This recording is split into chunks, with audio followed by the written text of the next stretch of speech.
काही प्रचाराची अंतिम फेरी जी आहे ती आता सुरू झालेली आहे.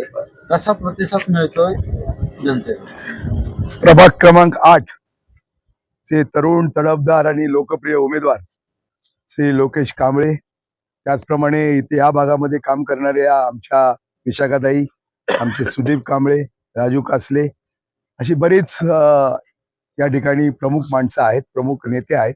त्याचबरोबर आमचे राष्ट्रवादीचे माझे सहकारी मित्र अनंत पेळणकर, राष्ट्रवादीचे नेते माझ्या समवेत आहेत. मोठ्या संख्येनं इथं कार्यकर्ते आहेत. महिला भगिनी उत्स्फूर्तपणे या प्रभाग क्रमांक 8च्या रॅलीमध्ये सहभागी झालेली आहे.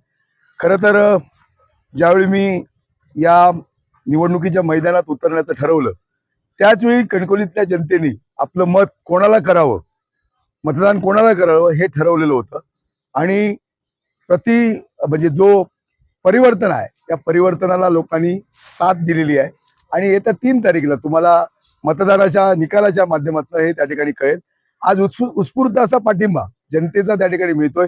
प्रत्येक ज्यावेळी आम्ही घरोघरी मतदारांना जाऊन भेटतो, त्यावेळी प्रत्येक मतदाराच्या चेहऱ्यावर एक आनंदाचं, एक उत्साहाचं वातावरण आहे आणि बदल त्यांना हवा आहे अशा प्रकारचा विचार ते या भेटीमधनं मांडतायत. आणि जर तुम्ही म्हणत असाल की विकासाच्या मुद्द्यावर विरोधक निवडणूक लढत आहेत, तर प्रभाग क्रमांक 8 मध्ये आम्ही आता सकाळपासून फिरतोय, काल पण ती फेरी करत होतो. आजही आपण त्या वार्डामध्ये, त्या प्रभागामध्ये जावं आणि कुठला विकास झाला याचा शोध तुम्ही घ्यावा. आजही तशाच प्रकारचे गटार तिथं आहे, तशाच प्रकारचे ड्रेनेजची दुरावस्था आहे, रस्त्यांची दुरावस्था आहे. सिद्धार्थनगर मधल्या कुठल्याही माणसाला साधं घर सुद्धा कुठच्या योजनेच्या अंतर्गत या दलित बांधवांना, माझ्या गरीब लोकांना हे देऊ शकले नाहीत. आणि कोणाचा विकास झाला, माझा तोच प्रश्न आहे. विकास हा नेमका सत्ताधाऱ्यांचा झालेला आहे, पैसा नेमका हा विकास सत्ताधाऱ्यांच्या घरामध्ये गेलेला आहे. आणि म्हणून त्याचा शोध, विकासाचा शोध जनता त्या ठिकाणी करते. आणि जर तुम्ही विकासावर जर त्या ठिकाणी निवडणूक लढवता, मग दारोदारी जाऊन प्रत्येक मतदाराला 10,000 15,000 असे पैसे का वाटता? विकास जर तुम्ही केला असेल तर पैसे का वाटता? जर तुम्ही विकास केला जर असं म्हणत असाल, तर विकासाच्या मुद्द्याच्या ऐवजी पैशावरचं वाटप तुम्ही त्या ठिकाणी सुरू केलेलं आहे. पण मी आपल्याला सांगतो, कणकवली शहर हे सुसंस्कृत शहर आहे. इथं माणूस गरीब आहे, अडचणीत आहे, पण स्वाभिमानी आहे.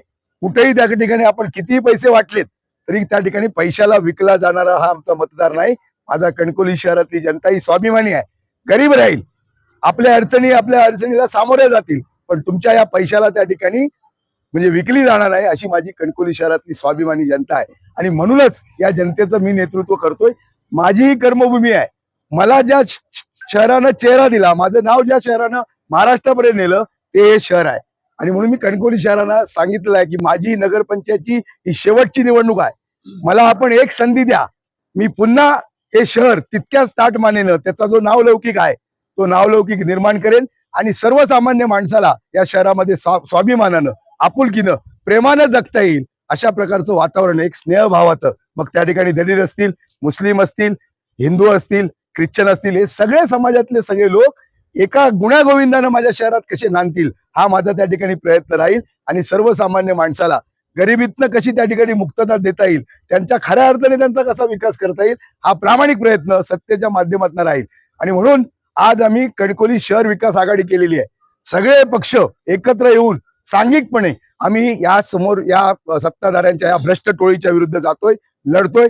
आणि कणकवलीकरांनी आवाज दिलेले आहे. एक वादळ कणकवली शहरवासियांचं हे त्या ठिकाणी निर्माण झालेलं आहे, एक झंझावात निर्माण झालेला आहे.